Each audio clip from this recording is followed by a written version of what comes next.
اس جعل الذین کفروا فی قلوبہم الحمیۃ حمیۃ الجاہلیہ، جب کافروں نے اپنے دلوں کے اندر ایک حمیت جو ہے، ایک بڑی غیرت اور حمیت کا معاملہ، لیکن وہ حمیت جاہلی تھی کہ ہم لوگ، اور کیسے ممکن ہے کہ ہم انہیں یہاں پر عمرہ کرنے دیں، یہ لوگ کہ جو بے دین ہو گئے، ان کے اعتبار سے تو بے دین تھے،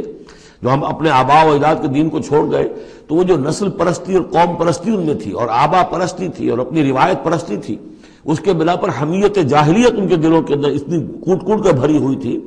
اس جعل الذین کفروا فی قلوبہم الحمیۃ حمیۃ الجاہلیہ، انہوں نے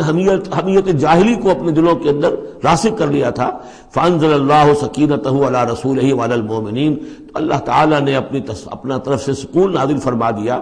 اپنے رسول پر صلی اللہ علیہ وسلم اور اہل ایمان پر۔ وَأَلْزَمَهُمْ كَلِمَةَ التَّقْوَىٰ، اور اللہ تعالیٰ نے ان پر لازم کر دیا تقویٰ کی بات کو، یعنی اللہ تعالیٰ نے تقویٰ کو ان پر لازم کر دیا۔ وَكَانُوا أَحَقَّ بِهَا، یقیناً وہ تقویٰ کے زیادہ حقدار بھی ہیں، وَأَهْلَهَا، اور واقعتاً تقویٰ کے اہل ہیں، ان کے اندر تقویٰ موجود ہے۔ وَكَانَ اللَّهُ بِكُلِّ شَيْءٍ عَلِيمًا، اور یقیناً اللہ تعالیٰ ہر چیز کا علم رکھتا ہے۔